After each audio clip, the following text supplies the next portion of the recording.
Hi friends, once again welcome to T Blocks. It's me T Blocks from Mavelikada. Okay, first of all തന്നെ ഞാൻ ഈ video ഇടുന്നതിന്റെ പ്രധാനപ്പെട്ട കാര്യം, ഇന്നത്തെ ദിവസം എന്നെ സംബന്ധിച്ചൊരു ഡാർക്ക് ദിവസമാണ്. അത് വേറൊന്നുമല്ല, എൻ്റെ ഫേവറേറ്റ് ഡയറക്ടറായ ശ്രീ രാജേഷ് പിള്ള. അദ്ദേഹം മരിച്ചിട്ട് ഏകദേശം 9 വർഷത്തോളം പിന്നിടുന്നു. ഒരു പക്ഷേ രാജേഷ് പിള്ള എന്ന് പറഞ്ഞാൽ നിങ്ങൾ പലർക്കും അറിയത്തില്ലായിരിക്കും. പക്ഷേ ഈ സിനിമയുടെ പേര് പറയുമ്പോൾ നിങ്ങൾ എല്ലാവർക്കും അത് മനസ്സിലാവും. അതായത് സിനിമയുടെ പേര് വേറൊന്നുമല്ല, ട്രാഫിക്. അതെ, മലയാള സിനിമയിലെ എന്നല്ല, ഒരു പക്ഷേ ഇന്ത്യൻ സിനിമയിലെ തന്നെ one of the best road movie എന്ന് വേണം പറയാം. ഓക്കെ, അദ്ദേഹത്തിന്റെ ഒരു ജീവിതം എടുത്ത് നോക്കുവാണെങ്കിൽ, ഞാൻ അദ്ദേഹത്തിന്റെ ലൈഫിലോട്ട് വരുവാണെങ്കിൽ 2005 ഐ തിങ്ക് അദ്ദേഹം ആദ്യമായിട്ടൊരു ഫിലിം ഡയറക്ഷൻ ചെയ്യുന്നത്. ഹൃദയത്തെ സൂക്ഷിക്കാൻ എന്ന ആണ് ചിത്രത്തിന്റെ പേര്. കുഞ്ചാക്കോ ബോബനും അതോടൊപ്പം തന്നെ ഭാവനയുമാണ് ചിത്രത്തിലെ നായികമാരായിട്ട് വന്നിരിക്കുന്നത്. പക്ഷെ ചിത്രം വളരെ വലിയൊരു പരാജയമാണ്. ശേഷം ഒരു 6 വർഷങ്ങൾക്ക് ശേഷമാണ് ട്രാഫിക് എന്ന മഹാ അത്ഭുതമായിട്ട് അദ്ദേഹം വന്നത്. ഒരു പക്ഷേ ഇന്നത്തെ കാലത്തെ ഒരു ന്യൂജൻ വിപ്ലവം, അല്ലെങ്കിൽ ന്യൂജൻ സിനിമകളുടെ ഒരു വിപ്ലവത്തിന് തുടക്കം കുറിച്ചത് അന്ന് തൊട്ടാണ്. ആ ഒരു കാലയളവിൽ 2ാം നിര അല്ലെങ്കിൽ 3ാം നിര ആൾക്കാരെ വെച്ചൊരു സിനിമ എടുക്കാന്ന് പറഞ്ഞാൽ അത് വലിയൊരു ടാസ്ക് തന്നെയായിരുന്നു. പിന്നെ രസകരമായിട്ടുള്ള കാര്യം എന്തെന്ന് പറഞ്ഞാൽ, ഈ രാജേഷ് പിള്ളയുടെ കഴിവ് നോക്കണമെങ്കിൽ നമ്മൾ അതിനകത്തൊരു സീൻ നോക്കിയാൽ മതി. നമുക്കെല്ലാവർക്കും അറിയാവുന്നതാണ് ശ്രീനിവാസനായ വ്യക്തി, അല്ലെങ്കിൽ മലയാള സിനിമയിലെ ഏറ്റവും വലിയ നടനായ ശ്രീനിവാസന്റെ, അദ്ദേഹത്തിന് ഡ്രൈവിംഗ് ഓടിക്കാനൊന്നും അറിയത്തില്ല. പക്ഷെ ട്രാഫിക് എന്ന സിനിമ കാണുന്ന ഒരു വ്യക്തിക്ക് പോലും ശ്രീനിവാസന് ആ ഒരു വണ്ടി ഓടിക്കാൻ അറിയത്തില്ല എന്നുള്ള ഒരു എന്താ പറയാ, ആ ഒരു സംഭവം മറന്നു പോകും. കാണുന്ന ഏതൊരു വ്യക്തി ആയിക്കോട്ടെ, ശ്രീനിവാസന് വണ്ടി ഓടിക്കാൻ അറിയും എന്ന് എല്ലാവരും വിശ്വസിച്ചു പോകണം. അതാണ് അദ്ദേഹത്തിന്റെ ഡയറക്ഷൻ സ്കില്ല്.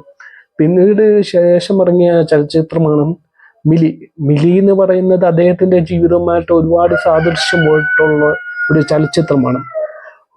കാരണം അദ്ദേഹം തന്നെ കപ്പ ടി വിയിൽ ഇന്റർവ്യൂ കൊടുത്തിട്ടുണ്ട്. അദ്ദേഹത്തിന്റെ തന്നെ ആയിട്ടുള്ള സാദൃശ്യം വെച്ച് അദ്ദേഹം തന്നെ ക്രിയേറ്റ് ചെയ്ത ഒരു ചലച്ചിത്രമാണ്. മിലിയിലെ നായകന്മാരായിട്ട് വന്ന നിവിൻ പോളിയും അതോടൊപ്പം തന്നെ അമല പോളുമാണ്. പിന്നെ പിന്നെ അദ്ദേഹത്തിന്റെ ഏറ്റവും അവസാനത്തെ ചലച്ചിത്രം എന്ന് പറയുന്നത് വേട്ടയാണ്. അത് 2000 രസകരമായിട്ട് ഒരു പക്ഷെ മലയാള സിനിമയെ തന്നെ അല്ലെങ്കിൽ ഇന്ത്യൻ സിനിമയെ തന്നെ ഇങ്ങനെ സംഭവിച്ചിട്ടുണ്ടോ ഇല്ലയോ എന്ന രീതിയിൽ സ്വന്തം സിനിമ റിലീസാവുന്ന അതേ ദിവസം തന്നെ, അതായത് ഫെബ്രുവരി 27, അതേ ദിവസം തന്നെ അദ്ദേഹം ഫസ്റ്റ് ഷോ കഴിയുന്നതിന്, അതായത് ആദ്യത്തെ ഷോ കഴിയുന്നതിന് തൊട്ട് മുമ്പ് തന്നെ അദ്ദേഹം മരണപ്പെട്ടു.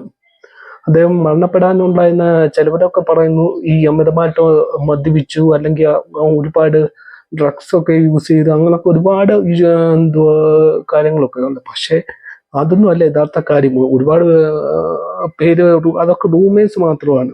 അദ്ദേഹം മരണപ്പെടാനുള്ള യഥാർത്ഥ കാര്യം എന്ന് പറയുന്നത്, അല്ലെങ്കിൽ യഥാർത്ഥ അസുഖം എന്ന് പറയുന്നത് നോൺ ആൽക്കഹോളിക് ലിവർ സിൻഡ്രോം എന്ന് പറയുന്ന ഒരു അസുഖമാണ്. അദ്ദേഹത്തിന് പാരമ്പര്യമായിട്ട് കിട്ടിയതാണ്. അദ്ദേഹത്തിന്റെ അമ്മയ്ക്കും അത് തന്നെ ഉണ്ടായിരുന്നു. ഓക്കെ, എന്നെ സംബന്ധിച്ച് എൻ്റെ ഒരു ഫേവറേറ്റ് ഡയറക്ടർ ആയിരുന്നു. ഓക്കെ, മിസ്റ്റർ രാജേഷ് പിള്ള, എനിക്ക് താങ്കളോട് പറയാനുള്ള ഒന്ന് മാത്രം, ഒരു പക്ഷേ താങ്കളെ മലയാള സിനിമ ഓർത്തിരിക്കാൻ, അല്ലെങ്കിൽ താങ്കൾ ഇപ്പോഴും ജീവിക്കുന്നുണ്ട് ട്രാഫിക്കിലൂടെ, മിലിയിലൂടെ, വേട്ടയിലൂടെ. അദ്ദേഹത്തിന്റെ സ്വപ്ന പദ്ധതിയായിരുന്ന, അല്ലെങ്കിൽ സ്വപ്ന ഡ്രീം പ്രോജക്റ്റ് ആയിരുന്ന മോട്ടോർ സൈക്കിൾ ഡയറീസ് എന്ന് പറഞ്ഞ സിനിമ, അത് പൂർത്തീകരിക്കാനാവാതായിരുന്നു അദ്ദേഹം മടങ്ങിപ്പോയത്. പിന്നെ അതുപോലെ ഒരുപാട് സ്റ്റാർഡം, അന്നൊക്കെ നിവിൻ പോളി, ആസിഫ് അലി എന്നൊക്കെ പറഞ്ഞാൽ ഒന്നുമില്ലായിരുന്നു. അവരെയൊക്കെ കൈ പിടിച്ചു ഉയർത്തതിന് പിന്നിൽ ഇദ്ദേഹം ഉണ്ടെന്ന് പറയാം.